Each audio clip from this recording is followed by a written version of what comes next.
ओम शांति। आज है 15 दिसंबर 2021।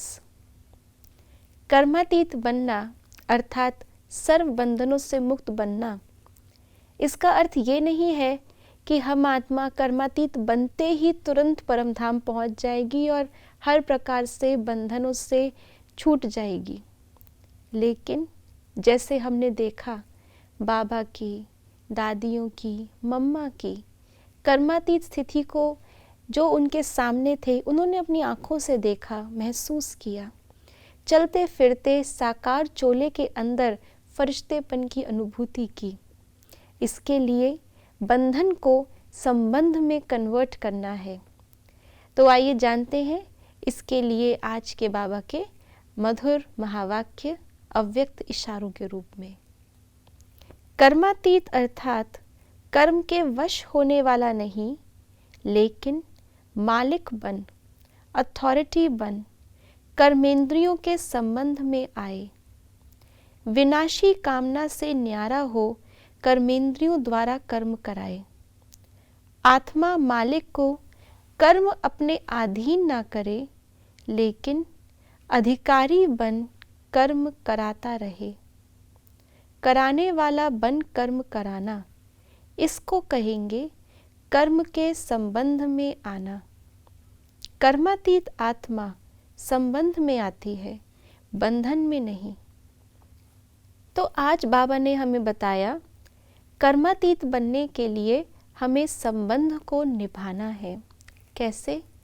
उसके लिए कर्मेंद्रियों का मालिक।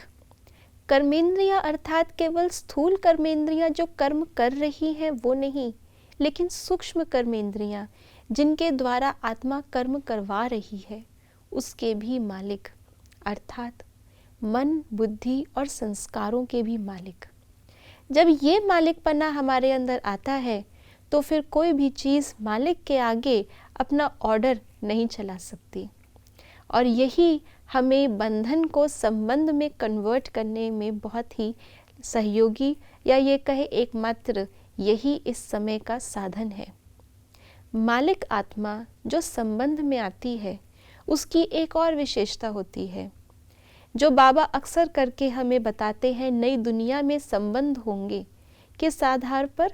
रिश्ते नाते होंगे, लेकिन उन रिश्ते नातों में आशा का बंधन नहीं होगा, इच्छाओं का बंधन नहीं होगा, उम्मीदों का बंधन नहीं होगा।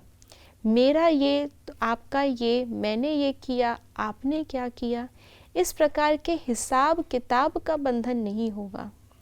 तो जहाँ पर संबंध है लेकिन आशा मात्रम अविद्या है, इच्छा मात्रम अविद्या है, उम्मीद की अविद्या है, वहाँ पर ही हम सच में संबंध का अनुभव कर सकते हैं।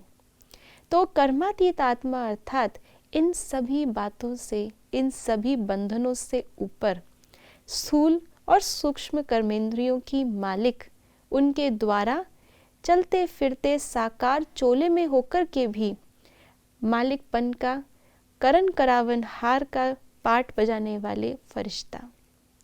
ओम शांति।